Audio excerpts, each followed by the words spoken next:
Quality, comfort, and grip at an affordable price. Whether it's our standard, pro, or elite socks, there's an option for everyone. Try a pair for yourself now at puregripsocks.com.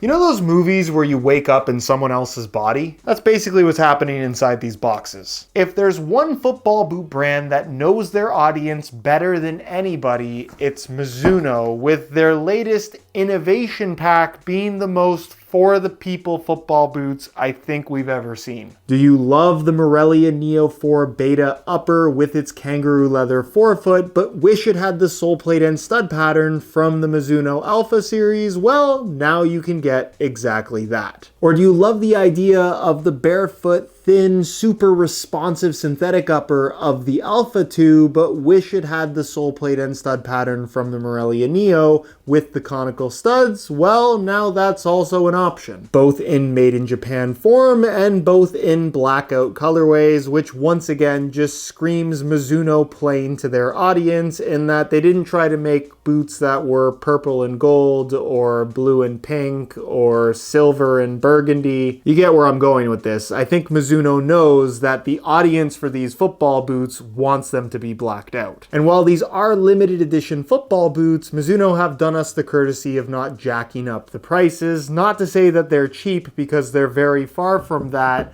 The Neo4 Beta upper with the Alpha 2 sole plate retails for $320, which is the same as a normal Neo, and the Alpha 2 with the sole plate and stud pattern from the Morelia Neo retails for $300, which is actually $20 less than the normal made in Japan Alpha 2. But let's be real for a second. Is this genuinely innovation or just a really cheap and easy way for Mizuno to get people that are overly enthusiastic about football boots more excited than they should be? That's exactly the question that I hope to answer in today's video. As we go over all the details of these two boots, take a look at how they fit and feel on feet, and ultimately conclude whether or not an Alpha 2 is better with a Neo sole plate or whether a Neo is better with an Alpha 2 sole plate. So if you're interested in learning more, please stick around and watch the entire review. And if either of these boots are of interest to you, unfortunately no discounts because they are limited edition, but you can get them before they're gone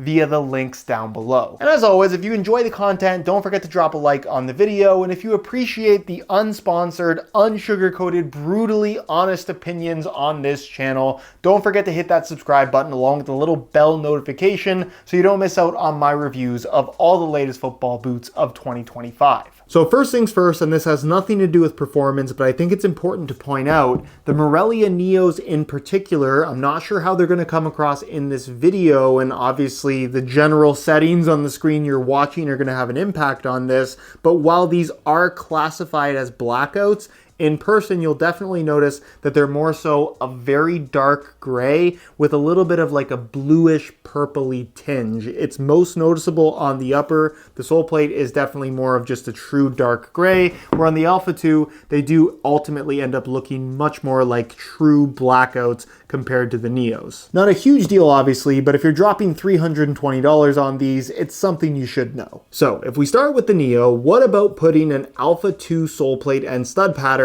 with this upper would make this a better football boot? Well, to be brutally honest, pretty much nothing, but it does change the fit and feel slightly. And slightly is really the key word here, which is why I think saying that this is true innovation is a bit of a stretch. What I like about the Alpha 2 sole plate and how it differs from the standard one you get on the Morelia Neo is obviously going to be that larger Carvo insert, which is still technically a feature on the Neo, but this one just ends up being a little bit stiffer and more responsive, although like the Alpha 2 compared to the original Alpha, it's still not quite as stiff. They've actually softened it a little bit, and then obviously as far as the studs are concerned, they have that kind of triangular bladed shape, which in comparison to the Morelia Neo that has all conical studs, there's just a little bit more bite and grab when making quick turns and changes of direction. Because the Alpha 2 sole plate also has an external heel counter, you end up with a very similar shape and feel at the rear of this Morelia Neo compared to the normal variation, and then everything else about the upper is pretty well identical. A one-piece construction with like a textile material through the midfoot,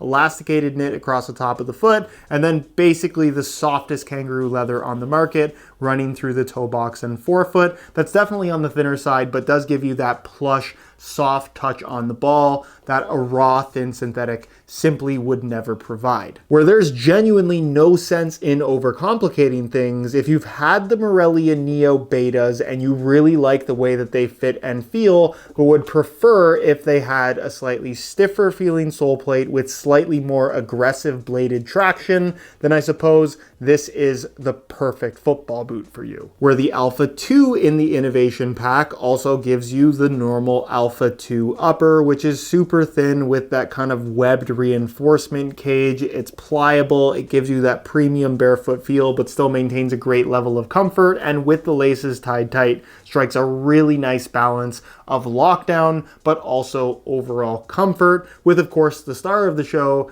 being that zero glide liner that now not only lines the heel area, but the entire inside of the upper, giving this a more connected sensation to your foot than just about any other speed boot on the market. And for those that have no idea what I'm talking about, this zero glide material you can see here at the heel basically has this kind of sticky, almost silicone texture to it, while also not having much in the way of stiffness. It's super thin and basically just there to connect your foot to the upper as closely as possible. Although one difference that you will find with this particular innovation pack variation is that if you remove the insole, of course it's the Morelia Neo foam base, which doesn't really feel different from the Alpha 2 foam base, but it does, instead of the zero glide lining material, have more of a smooth microfiber. You're going to get the exact same liner in every version, in every football boot from this pack. So that is one thing that you would miss out on, but I do think there are plenty of people that find the zero glide lining on the insole to be a little bit too much.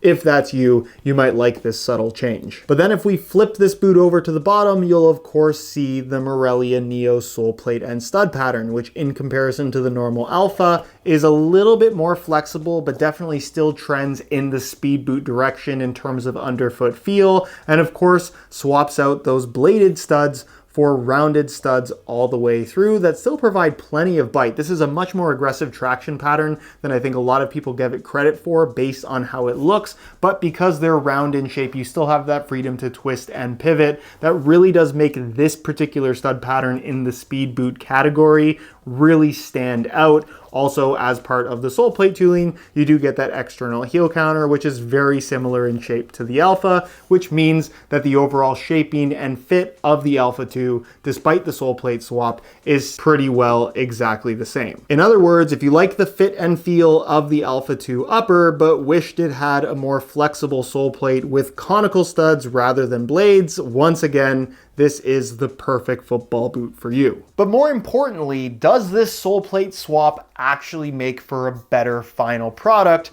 compared to the originals? I feel like I just pulled the real thing out of its shadow. Where of course personal preference is going to be a huge factor here, and like I said, if you were looking for any of these variations, having worn either of these two football boots, these very well may be the perfect boots for you. But having tried all of them, I can honestly say that the regular Neo4 Beta and the regular Alpha 2 I just think feel better the way they are. Call me crazy, but a comfort-focused speed boot with a kangaroo leather upper should have conical studs and a slightly more flexible sole plate, and an aggressive pair of speed boots with a thin synthetic super responsive upper should have a more responsive sole plate with more aggressive traction. Not to mention in the case of the Alpha 2 in particular, because it is the only full synthetic Mizuno, you're not really benefiting all that much from paying the extra for the made in Japan variation, which are the only variations you can get for this innovation pack.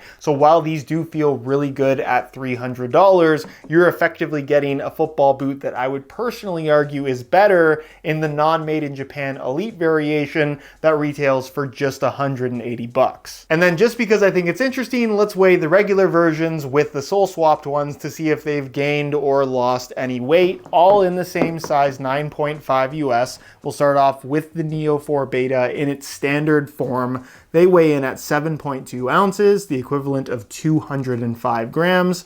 Remember those numbers, change the scale back, and then we'll throw on the Neo 2, the Neo 4 with the Alpha 2 sole plate, and you can see that they weigh in at 7 ounces, the equivalent of 199 grams. Next, we'll throw on the Alpha 2 Elite. Again, only a $180 football boot, but the same weight as the Made in Japan model, 6.85 ounces, the equivalent of 194 grams. Change the scale back to ounces one last time, and then we'll throw on the Alpha 2 with the Neo sole plate, and you can see that they weigh in at 6.9 ounces, the equivalent of 195 grams. In other words, we're talking about weight differences of quite literally a couple grams, which you can almost chalk up to manufacturing tolerance, meaning that there really is no weight gain or loss from swapping the sole plates, which is pretty interesting. On feet, there are no surprises with either of these football boots. They are exactly as advertised, which is very much a good thing because that's kind of what they're all about. If you've always wanted the Mizuno Morelia Neo upper with the feel of that more responsive Alpha 2 sole plate, that's exactly what you're getting. Whereas if you had a pair of Alpha 2s or even Alpha 1s for that matter, and just wish they were a little bit more flexible, that's what you get with the Neo sole plate. Beyond that, Mizuno have done a really good job of not really changing up the shape or fit of either of these football boots. The only thing that changes is the characteristics of that underfoot feel from the sole plate, and in turn, the difference in traction between bladed studs and rounded ones. Having said that, while I didn't really find a noticeable difference in comfort with this Alpha 2 and Neo sole plate combination, I will say that I found the slightly stiffer sole plate on the Neo 4 Beta upper paired with that Alpha 2 sole plate to be a little bit less comfortable than that of the normal Neo 4 Beta. But again, that's really me just nitpicking every little detail. I just think that the more flexible sole plate suits this upper a little bit better, but at the end of the day, that's more of a personal preference rather than a true negative. In terms of fit, sizing, and overall width, if you fit in the normal Neo 4 Beta, expect a very similar fit in this version, and the same thing goes for the Alpha 2. Both of these football boots, despite kind of falling into the speed category, have a decent amount of width to them while still having a relatively snug fit overall. Obviously, they're very different in feel, where the Neos are just softer with that kangaroo leather. The Alpha's a little bit more structured and just very unique with that zero glide liner on the inside of the boot. If you want more of that kind of hardcore, raw, dare I say, old school speed boot feel, the Alphas are probably the way to go. Whereas if you kind of lean towards comfort, softness, and maybe just a little bit of padding, the Neo might be more your cup of tea. If you have extremely wide feet, I do actually think the Alphas are a little bit better than the Neos just because of that more traditional U-throat construction